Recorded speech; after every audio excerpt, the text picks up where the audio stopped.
एक माँ और बेटे के प्यार, स्नेह, समर्पण और खूबसूरती से प्यारी चीज कोई हो ही नहीं सकती। घटना के वर्षों बाद अपने जीवन के अंतिम पड़ाव पर मन के भाव हमारे चेहरे की पहचान बन जाते हैं। चित्रकार ने राजा से आज्ञा ली और जा पहुंचा उस अंधेरी कोठरी में। कैदी को देखते ही उसके खुद के रोंगटे खड़े हो गए और वो फिर पूछता है, क्या अपनी जिंदगी से मोह खत्म हो गया या पागल हो? चित्रकार ने हिम्मत जुटाई, बोला,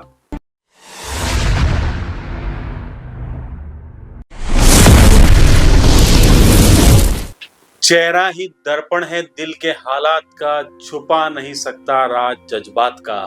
किसी ने कहा है पर सच ही कहा है, चेहरा आईना है मन के संसार का। नमस्कार साथियों, मैं हूं आपका कहानी वाला और आज की हमारी कहानी एक चित्रकार की। एक चित्रकार था, पर वो साधारण चित्रकार नहीं था। वो रंगों से नहीं, भावनाओं से चित्र बनाता था। एक दिन उस चित्रकार ने सोचा कि क्यों न मैं ऐसा चित्र बनाऊं जिसमें मासूमियत हो, अलौकिक सौंदर्य हो, प्यार हो और आत्मिक सुकून हो। एक ऐसा चित्र जिसे देखकर हर उद्विग्न मन शांत हो जाए। बस वह कलमदस्त चितेरा लग गया अपनी सोच और कल्पना को आकार देने। उसने खुद ने कई चित्र बनाए, लेकिन वो अपने बनाए हुए चित्रों से खुद संतुष्ट नहीं हुआ। वो निकल पड़ा अपने लक्ष्य की खोज में और भटकते भटकते जा पहुंचा एक गांव में, जहां उसे मिला एक बालक, एक बछड़ा और एक गाय। वो बछड़ा और वो बालक उस गाय का दुग्ध पान कर रहे थे। दृश्य बड़ा ही मनोरम था। प्यार, ममत्व, समर्पण और एक दूसरे के प्रति विश्वास देख भावुक हो गया। उसने झोले से तुरंत कलम कूची निकाली और वहीं बैठकर उस बालक और बछड़े और गाय के प्रेम का चित्रण करने लगा। एक माँ और बेटे के प्यार, स्नेह, समर्पण और खूबसूरती से प्यारी चीज कोई हो ही नहीं सकती। और बालक और गाय का प्यार तो देखते ही बनता था, और वो गाय उसे अपना बछड़ा मानकर दूध पिला रही थी। चित्रकार ने वही दृश्य चित्रित किया। चित्र बड़ा ही खूबसूरत बना था। उसे खूबसूरती का ही चित्र कहा जाए तो कुछ गलत ना होगा। देखते ही देखते उस बालक और गाय का वो चित्र बहुत ही प्रसिद्ध हो गया। उस देश के राजा ने भी उस चित्र को अपने यहाँ लगवाया और चित्रकार और वो चित्र दोनों ही जनमानस के दिलों में बस गए। घटना के वर्षों बाद अपने जीवन के अंतिम पड़ाव पर उस चित्रकार ने सोचा कि अब तक उसने प्रेम के चित्र बनाए, जीवन के हर रंग के चित्र बनाए, पर क्या कभी उसने भय, विभत्सता, घृणा का चित्र बनाया है? मन ने कहा नहीं। यायावर फिर निकल पड़ा अपने नवीन लक्ष्य की ओर। लक्ष्य उसका मुश्किल था पर असंभव नहीं था।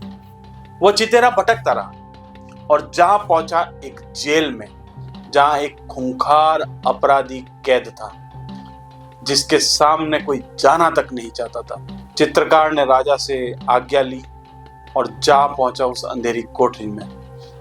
कैदी को देखते ही उसके खुद के रोंगटे खड़े हो गए। काला चेहरा, लाल आंखें, भारी मूछें और उसकी सूरत जितनी डरावनी थी, उसकी नजरें उससे कई गुना ज्यादा भयानक। चित्रकार को देख वो कैदी बोला, क्या चाहते हो?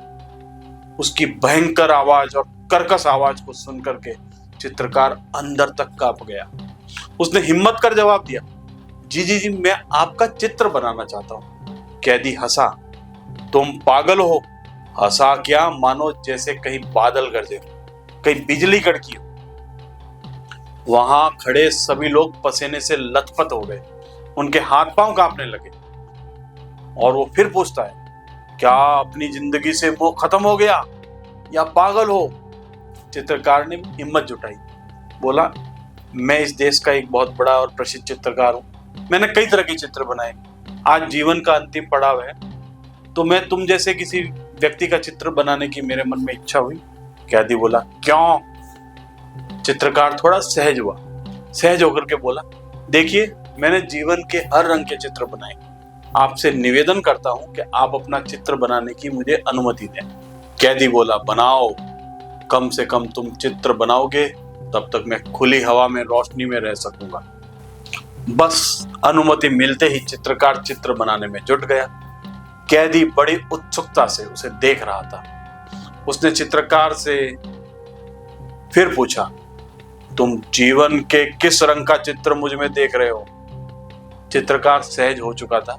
उसने जवाब दिया, आप बुरा मत मानना, मैं विभत्सता, घृणा, क्रूरता और भयानकता का चित्रण करना चाहता हूँ। कुछ देर बाद कैदी ने भर्राई आवाज में फिर उससे पूछा, क्या तुम वही चित्रकार हो जिसने बरसों पहले एक बालक और एक गाय का चित्र बनाया था?